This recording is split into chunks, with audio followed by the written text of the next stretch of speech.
भागलपुर के ललमटिया थाना क्षेत्र स्थित श्री चंपापुर दिगंबर जैन मंदिर के समीप सोमवार सुबह नगर निगम के कूड़ा ढोने वाले ठेले में 10 वर्षीय मोहम्मद समीर का शव मिलने से इलाके में हड़कंप मच गया। मृतक के परिजनों ने अज्ञात अपराधियों पर हत्या कर साक्ष्य छिपाने की नीयत से शव फेंकने का आरोप लगाते हुए जमकर हंगामा किया, जिसके बाद स्थिति को नियंत्रित करने के लिए कई थानों की पुलिस और एफएसएल की टीम ने मौके पर पहुंचकर वैज्ञानिक साक्ष्य जुटाए। पुलिस ने सबको पोस्टमार्टम के लिए भेजकर सीसीटीवी फुटेज खंगालना शुरू कर दिया है और स्थानीय लोगों को निष्पक्ष जांच व दोषियों की जल्द गिरफ्तारी का आश्वासन दिया है।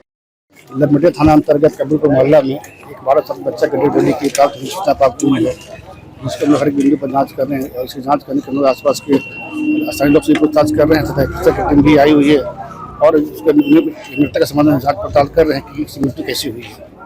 क्या लगता है? अभी तो जांच के बाद ही पता चल पाएगा कि इसमें क्या स्थिति है, लेकिन इसकी जांच की जा रही है। आसपास जो भी से कैमरा लगा हुआ हम उसको चेक कर रहे हैं।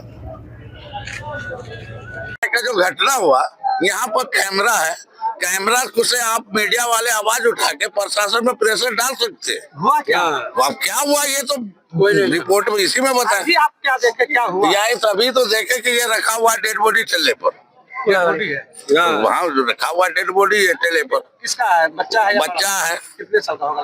उनको लगता है कि 10 साल का होगा। कैसे जानकारी हुई?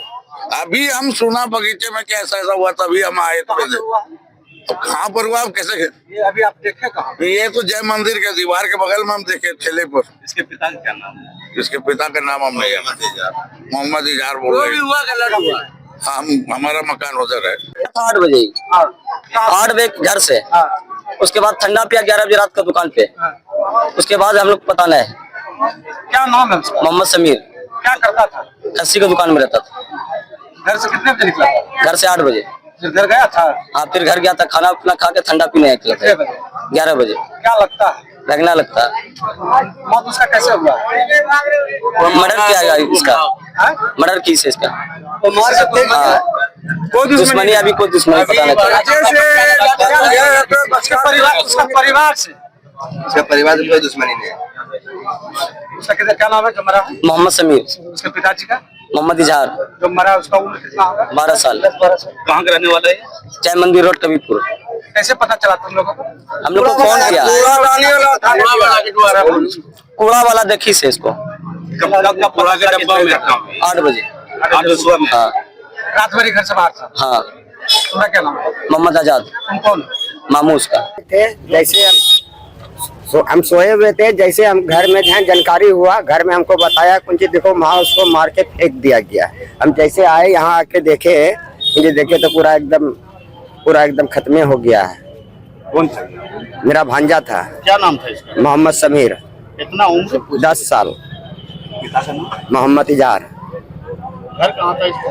घर था साहेबगंज, यहाँ रहता था नानी का जी, कबीरपुर में। क्या लगता है, देखने से क्या प्रतीत होता है? इसको मारा गया है, बड़ा बड़ा आदमी सब मारा है जी। दुश्मनी हमको पता नहीं चल रहा कौन दुश्मन मारता है। दुश्मन मारने वाला बता के मारता है क्या? मर्डर करने का कुछ तो कारण हुआ नहीं, पर कारण क्या होगा? किसी का इधर उधर हो गया होगा, दाएं बाएं किया होगा, शायद उसमें मारा होगा। रात भर घर में हम लोग को पता नहीं था इस चीज जी। 11-12 बजे हम लोग खुद देखे वहाँ पे खेलते हुए, फिर बुलाया उसको, फिर दोस्त के साथ में किधर चला गया एक बैग पता नहीं चला। तो दोस्ते के साथ में निकला जो कुछ, उसके बाद पते नहीं। हाँ, इसका दोस्ते से पता चलेगा कहाँ। सुबह पता चला, आप किस टाइम घटना हुआ ये नहीं पता। ये सुबह देखा गया, यहाँ देखा गया है। इससे पहले 3 बजे भोर में इसको मारा गया, मार के यहाँ पे फेंका गया 3-4 बजे भोर में। उस सीसी कैमरा पता चल जाए। भागलपुर के डीएम की अध्यक्षता में समीक्षा भवन में आयोजित बैठक में जन सुनवाई के लंबित मामलों में त्वरित निष्पादन के लिए कड़े निर्देश जारी किए गए हैं। डीएम ने सभी अनुमंडल पदाधिकारियों और संबंधित विभागों को आगामी बुधवार तक शेष परिवादों को हर हाल में निपटाने का अल्टीमेटम दिया है। वहीं सिविल सर्जन को अस्पताल के औचक निरीक्षण और स्वास्थ्य रिपोर्टों को तत्काल भेजने को कहा गया है। बैठक में यह भी सुनिश्चित किया गया है कि अग्नि पीड़ितों को 24 घंटे के भीतर 12,000 रुपये की अनुदान राशि सहित पॉलिथीन सीट व अन्य आवश्यक वस्तुएं उपलब्ध कराई जाए। इस महत्वपूर्ण बैठक में विकास आयुक्त प्रदीप कुमार सिंह सहित जिले के तमाम वरीय पदाधिकारी मौजूद रहे, जिन्होंने सरकारी योजनाओं और जन शिकायतों को प्राथमिकता के आधार पर हल करने का संकल्प लिया। भागलपुर के सबौर थाना क्षेत्र में वर्ष 2019 में मोहम्मद मुन्ना से बिहाई गई फरहा खातून के संदिग्ध परिस्थितियों में लापता होने का मामला सामने आया है, जिसके बाद उनके पिता ने पति और ससुराल पक्ष पर 2 लाख रुपए दहेज के लिए प्रताड़ित करने का आरोप लगाया है। परिजनों का दावा है कि 7 अप्रैल को फरहा को बच्चों से अलग कर घर से निकाल दिया गया और 15 अप्रैल को उसके गायब होने की सूचना दी गई। वहीं ससुराल पहुंचने पर उसके साथ मारपीट और गाली गलौज की गई। पीड़ित परिवार ने पुलिस पर भी असहयोग का आरोप लगाते हुए बेटी के साथ किसी अनहोनी की आशंका जताई है और प्रशासन से जल्द महिला की बरामदगी व दोषियों पर सख्त कार्रवाई की गुहार लगाई है। बोलिए। सबर थाना आए थे, हम लोग के धमकी देता है कि बंद कर देंगे, भागो यहाँ से। किस लिए? हम लोग बोलते हैं कि हमारा लड़की खोज के लाइए। क्या हुआ आपका लड़की? हमारा लड़की गायब हो गया है बंसी टिकट से। कब गायब हुआ है? हो गया 10 तारीख को। अच्छा, क्या नाम है लड़के का जहाँ शादी किए थे लड़की का? मुन्ना। पिता का नाम? अनवर। सबौरे थाना में पड़ता है? हाँ, सबौर थाना में। तो घटना जो घटा इसके बारे में आप लोग एसएसपी सर को भी आवेदन दिए? एसपी दिए थे हम। क्या बोले वो लोग? एसपी साहब बोले कि जाइए, हम वहाँ कर दिए हैं फोन। हम फिर एसपी साहब यहाँ आए थाना सबौर थाना आए, बैठा हम 7 बज गया। बोला अब आ रहा मुन्ना, नहीं आया। हम लोग फिर चल गए। उसका माँ बाप था, भाई और उसका माँ था, उसको छोड़ा चल गया, लेकर छोड़ दिया यहाँ के प्रशासन। और फिर हम परसों भी आए हैं, बोला कि 3 दिन के टाइम लिया है। 3 दिन के टाइम लिया तो आज फिर आए तो हम लोग के धमकी बड़ा बाबू दे रहा है कि सब कार बंद करो। लड़की का क्या चिल्ला रहा है। लड़की का क्या नाम था? सनौवर। पिता का नाम उसका? नासिर साहब। कब दिए थे सबौर थाना में आवेदन? 16 तारीख को। अच्छा, आप क्या चाहते हैं? हम चाहते हैं कि हमारा लड़की मिल जाए। भीषण गर्मी की दस्तक देते ही भागलपुर की बाजारों में पारंपरिक मिट्टी के घड़ों और सुराही की मांग में जबरदस्त उछाल आया है, जहां लोग स्वास्थ्य और प्राकृतिक शीतलता को प्राथमिकता देते हुए फ्रिज की बजाय देसी विकल्पों को चुन रहे हैं। घंटा घर के समीप विक्रेताओं के अनुसार पिछले कुछ दिनों से बिक्री में काफी तेजी आई है और शाम के समय ग्राहकों की भारी भीड़ उमड़ रही है, क्योंकि घड़े का पानी न केवल प्यास बुझाता है बल्कि सेहत के लिए भी लाभकारी माना जाता है। मार्केटिंग बहुत अच्छी चल रही है। अभी गर्मी जैसे जैसे बढ़ते जा रहे हैं वैसे वैसे मार्केटिंग अच्छी हो रहे हैं। मेरे पास सब तरह का सुराही है। सबसे छोटा साइज का लीजिएगा सुराही 80 रुपये है, उसके बाद 100 का है, 150 का है, 200 है, 300 है, 400 है, 800 तक के सुराही मेरे पास है। हर एक तरह का सुराही है। मिट्टी का बोतल है। ये सब बाहर से आते हैं, बहुत ठंडा पानी करते हैं, नेचुरल पानी होते हैं, शरीर के लिए फ़ायदा होते हैं, गर्मी में खांसी नहीं होते हैं। पिछले साल कैसा रहा था? पिछले साल तो बहुत अच्छे रहे थे दुकानदारी। इस साल भी है, बहुत अच्छे चल रहे हैं। अभी तक तो ठीक ठाक ही चल रहे हैं और आगे भी ज़्यादा ही डिमांड कर रहे हैं पब्लिक सब। कितने साल से आपकी दुकान है यहाँ पर? 50 साल से दुकान है ये। दादा सबके इस समय से ये दुकान है। तब से सुराही बेच रहे हैं आप लोग? हाँ, तब से सुराही बेच रहे हैं। भागलपुर में अगले 4 दिनों तक भीषण गर्मी और उमस का प्रकोप बना रहेगा, जहां मौसम विभाग ने 24 अप्रैल तक तापमान में और अधिक वृद्धि होने का अनुमान जताया है। वर्तमान में लू और नमी के कारण जनजीवन प्रभावित है, लेकिन 23 अप्रैल से मौसम में बदलाव की संभावना है, जिसके तहत धूल भरी आंधी और हल्की बूंदाबांदी से तापमान में गिरावट आ सकती है। विभाग ने कई जिलों में 50 से 60 किलोमीटर प्रति घंटे की रफ्तार से चलने वाली हवाओं को लेकर येलो अलर्ट जारी किया है। वहीं उत्तर बिहार में बारिश के आसार है, जबकि दक्षिण बिहार में फिलहाल गर्मी का असर जारी रहेगा, जिससे भागलपुर वासियों को अगले 3 दिन विशेष सतर्कता बरतने की सलाह दी गई है।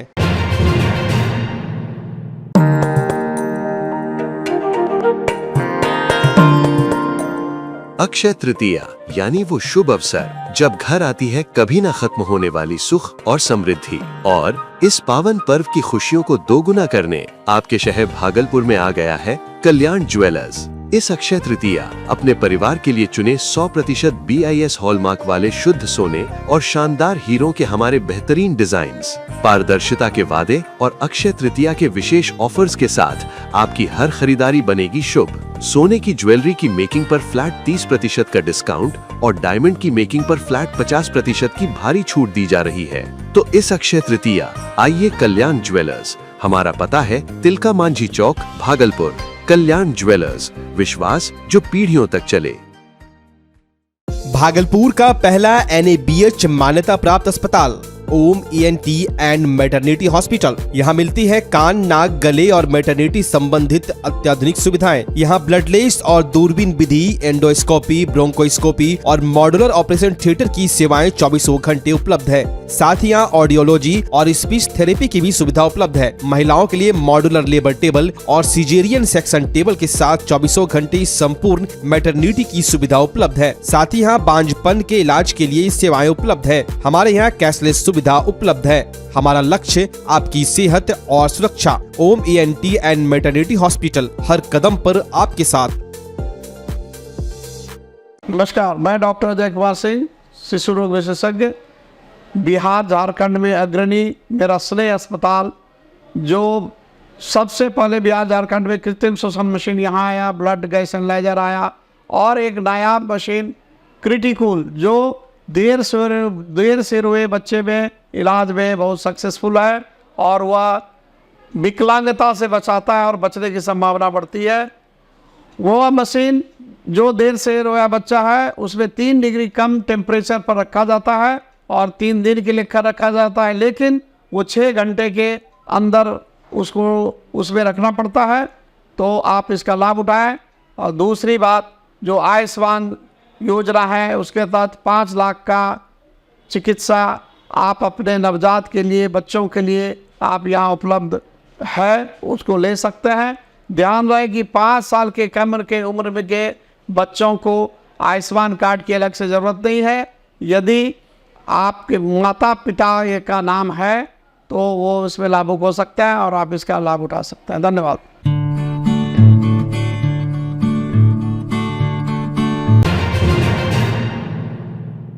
बिहार में अवैध शराब के विरुद्ध जारी अभियान के तहत नौगछिया पुलिस ने इस्माइलपुर थाना क्षेत्र में गुप्त सूचना के आधार पर कार्रवाई करते हुए भारी मात्रा में विदेशी शराब बरामद किया। झारखंड से आ रहे एक हाईवा को विक्रमशिला सेतु के पास रोककर जब तलाशी ली गई तो मिट्टी के नीचे छिपा कर रखे गए 225 कार्टून से कुल 7800 बोतलें अवैध शराब मिली। पुलिस ने मौके से सहरसा निवासी चालक कुंदन कुमार को गिरफ्तार कर वाहन जब्त कर लिया है और इस तस्करी के नेटवर्क से जुड़े अन्य अपराधियों की तलाश में सघन छापेमारी शुरू कर दी है। कल 18 तारीख को 18 अप्रैल को रात्रि में एक सूचना मिली TOP जो वहाँ पे हमारी कार्यरत है कि एक भागलपुर के तरफ से एक हाईवा आ रही है जिसमें शराब है। तो जो गाड़ी की सूचना थी उसे रोका गया तो उसमें देखा गया कि काफ़ी ज़्यादा गिट्टी उसमें जो है वो लदा हुआ है। जब ड्राइवर से पूछताछ हुई तो ड्राइवर ने शुरू में ये बताया कि ये गिट्टी है जो पाकुर से लेकर के फिर सहरसा हम जा रहे हैं, लेकिन जो सूचना थी वो काफ़ी विश्वसनीय थी। जब उसको सर्च किया गया तो ये पाया गया कि उसमें शराब है। पूरे सर्च करने के पश्चात उसमें करीब 2925 लीटर शराब जो है वो बरामद हुआ। ये बेसिकली जो शराब था वो पंजाब निर्मित था और रॉयल स्टैग था जो विभिन्न श्रेणी में, जैसे आप 375 ml और उसके अलावा जो ऊपर जो बड़े वाले बॉटल होते हैं 750 वाले, तो उसमें वो था। जब इससे पूछताछ की गई तो इसके द्वारा बताया गया कि पाकुर के आसपास ही गुड्डा में इसके द्वारा जो है शराब लोड किया गया और शराब लोड करके ये लोग सहरसा जा रहे थे और वहीं पे उनको बेचना था। उसी में इसकी गिरफ्तारी की गई है। एक हाईवा जो है जिसमें ये शराब लोड करके रखी हुई थी उसे बरामद किया गया है। जो ये आदमी था इसका नाम है कुंदन कुमार, पिता उपेंद्र कुमार यादव, साकिन बैजनाथपुर, जिला सहरसा।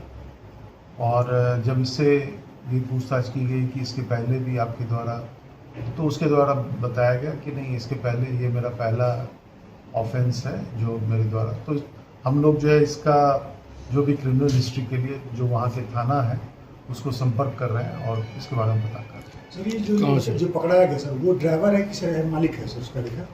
देखिए, जो इसका रजिस्ट्रेशन नंबर है उस रजिस्ट्रेशन नंबर के आधार से तो ये पता चल रहा है कि ये गाड़ी धनबाद की है और उसके मालिक कोई अन्य है और ये ड्राइवर है, और ये कह भी रहा है कि हम ड्राइवर। ये रहने वाला कहाँ है? सहरसा का, बैजनाथपुर सहरसा। जो वही डिलीवरी भी करना था। हाँ, इसके द्वारा ये बताया जा रहा है कि सहरसा में डिलीवरी। जब सर आपकी सर कीमत कितनी आंकी गई है? ये करीब 40 लाख।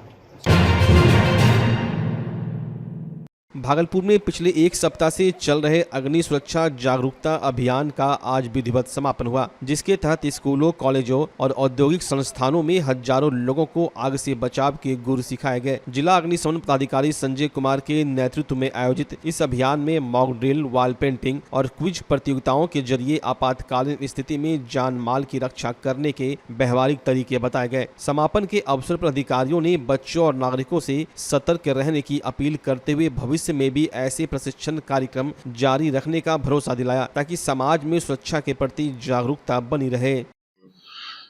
विगत 7 दिनों से हम लोग अग्नि सुरक्षा से संबंधित जन जागरूकता का कार्यक्रम करा रहे थे।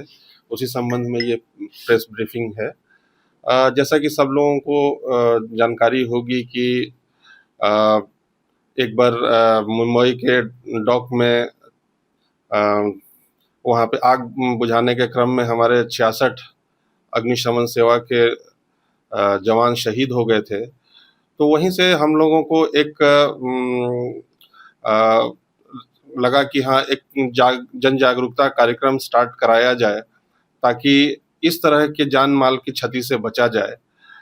जैसा कि हम लोग जानते हैं कि अग्नि सुरक्षा में समय सबसे महत्वपूर्ण होता है, तो हम लोगों को ये कहीं ना कहीं ख्याल आया कि जैसे हमारा जो भी फायर स्टेशन है या थानों में जो गाड़ियां प्रतिनियुक्त हैं, उसको घटना स्थल पे पहुंचने में कई बार समय लग जाता है, रास्तों की वजह से, दूरी की वजह से या अन्य कारणों से। तो उसमें जो हम लोगों की एक भूमिका लोग देखते हैं कि फर्स्ट रिस्पॉन्डर के रूप में अग्निशमन सेवा के लोग रहें, तो इसको हम लोग थोड़ा सा चाह रहे हैं कि ये जो फर्स्ट रिस्पॉन्डर का रोल है, हम लोगों में इतनी जागरूकता फैला दें कि लोग जहां हर पंचायत में, हर गांव में ऐसे लोग हमको मिले जो कि फर्स्ट रिस्पॉन्डर के रूप में काम करें और जान माल की क्षति अग्नि सुरक्षा में हम लोग इसको कम कर सकें।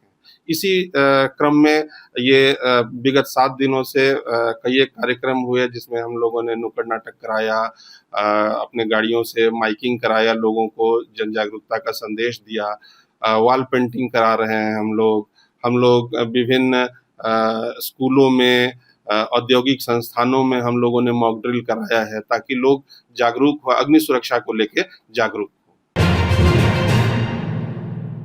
भागलपुर नगर निगम में सोमवार को नगर निगम सेवानिवृत्त कर्मचारी संघ और पेंशनर समाज के बैनर तले बुजुर्ग कर्मियों ने अपनी मांगों को लेकर जोरदार धरना प्रदर्शन किया। संघ के अध्यक्ष सुशील यादव और सचिव शंकराचार्य के नेतृत्व में जुटे पेंशनरों का आरोप है कि पूरी उम्र सेवा देने के बावजूद उन्हें अब तक 7वें वेतनमान का लाभ नहीं मिल रहा और आज भी पेंशन का भुगतान पुराने 6ठे वेतनमान के आधार पर ही किया जा रहा है। नगर आयुक्त से पूर्व में हुई वार्ताओं के बेअसर रहने पर आक्रोश जताते हुए सेवानिवृत्त कर्मियों ने चेतावनी दी है कि यदि जल्द ही 7वां वेतनमान लागू कर बकाया भुगतान नहीं किया गया तो वे अपने लोकतांत्रिक अधिकार के लिए आंदोलन को और अधिक उग्र बनाने को बाध्य होंगे।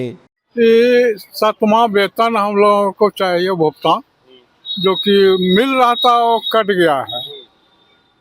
कैसे की सत्यापन होगा, सत्यापन भी हो गया, उसके बाद अभी तक भुगतान नहीं दिया है। इसलिए हम लोगों को 7वां वेतन भुगतान कर दे, इसीलिए हम लोग बैठे हुए हैं।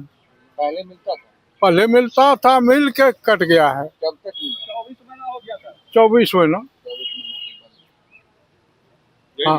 हाँ, बस एक ही यही मांग है, और जब तक हमारा 7वां वेतन नहीं लागू कर देता है तब तक हम लोग धरना। हाँ जी। भागलपुर स्थित मारवाड़ी महाविद्यालय के छात्रों ने सोमवार को छात्रावास की बदहाली और जर्जर भवन को लेकर प्राचार्य कार्यालय पर जोरदार विरोध प्रदर्शन किया। छात्रों का आरोप है कि छात्रावास की छतें कभी भी गिर सकती हैं और वहां पीने के साफ पानी जैसे मूलभूत सुविधाओं का भी घोर अभाव है, जिससे छात्रों में हमेशा किसी बड़े हादसे का डर बना रहता है। हालांकि छात्रावास अधीक्षक ने समस्याओं के जल्द समाधान का आश्वासन दिया है, लेकिन आक्रोशित छात्रों ने चेतावनी दी है कि यदि 3 दिनों के भीतर सुधार कार्य शुरू नहीं हुआ तो वे उग्र आंदोलन करने को बाध्य होंगे। जो प्रशासन है, जो प्रचार है, वो बेशर्म हो चुका है। जिस प्रकार से हॉस्टल में हम लोग बोलते हैं कि हॉस्टल में समस्या नहीं है, समस्या में हॉस्टल है। मतलब मारवाड़ी महाविद्यालय जो के प्रचार जो है, यहाँ का प्रशासन जो है, वो आज तक अभी तक कॉलेज हॉस्टल नहीं आया है कि कितने वहाँ पे जो छात्र 50 छात्र रह रहे हैं उनको क्या क्या तकलीफ हो रही है, क्या क्या दिक्कत हो रही है, वो उनको आज तक देखने नहीं आ रहे हैं। हॉस्टल में आप जाएंगे तो जर्जर स्थिति है, बच्चे वहाँ सो रहे हैं, ऊपर से छत गिर रहा है, पानी का टंकी गंदा पड़ा हुआ है, बच्चे उसमें नहा रहे हैं, कॉमन रूम की व्यवस्था नहीं है, खेलकूद की सामग्री नहीं, बाउंड्री वॉल छोटा है, गेट बड़ा है, अनेकों प्रकार की वहाँ समस्या है। लेकिन कॉलेज प्रशासन को बार बार आवेदन के माध्यम से, निवेदन के माध्यम से, उन्हें बार बार फोन के माध्यम से अवगत कराते हैं कि वहाँ पे ऐसी समस्या है। कॉलेज का हॉस्टल का जो गेट है, उनके ऊपर जो खिड़की है, उनसे सांप घुस जा रहा है, वहाँ पे अभी तक जाली की व्यवस्था नहीं की गई है। ऐसा महाविद्यालय प्रशासन ये बड़ा बिल्डिंग बना लेने से, ये बड़े मतलब वादा कर लेने से, बड़े भाषण देने से प्रचार महोदय नहीं होता है। आप उस पर अमल करिए। आप आज हम लोग ने पूरे हॉस्टल के जो छात्र हैं, हम लोग यहाँ पे सामूहिक तौर पे यहाँ पे आए। अब प्रशासन प्रिंसिपल से बात कर रहा है, लेकिन हम लोग को मालूम चला प्रिंसिपल सुबह में आने वाले थे। बात हो गई है, बच्चों की कुछ जेन्युइन मांगे थी और आदरणीय प्राचार्य महोदय ने भी इस पर सहमति व्यक्त किया है। उनका निर्देश है कि उसको तुरंत पूरा किया जाए। और एक्चुअल में निर्माण का जो कार्य है वो विश्वविद्यालय के अभियंता अभी उपलब्ध नहीं है, वो आते ही वो भी काम शुरू हो जाएगा। उसका टेंडर प्राचार्य महोदय ने अपने स्तर से करा दिया है और जो छोटी जो जरूरत की चीजें हैं वो निर्देशित कर दिया गया, वो पूरा करा दिया जाएगा। उसमें आवेदन को संज्ञान नहीं लिया। एक्चुअल में भवन के निर्माण का उसका मामला था कि उसमें हॉस्टल की जो है वो जैसे उसका कॉमन रूम थोड़ा टूट गया है या फिर जहाँ से प्लास्टर झड़ रहा है, तो उसके लिए उन लोगों का स्पेशली डिमांड था। तो उस डिमांड में प्राचार्य महोदय ने कह दिया है कि उस पर उन्होंने तत्परता भी दिखाई है और उसका टेंडर भी करा दिया गया है। केवल आज प्राचार्य महोदय छुट्टी में है और जैसे वो आएंगे और चूँकि वो पाइपलाइन में है, जैसे विश्वविद्यालय का अभियंता है वो काम शुरू हो जाएगा।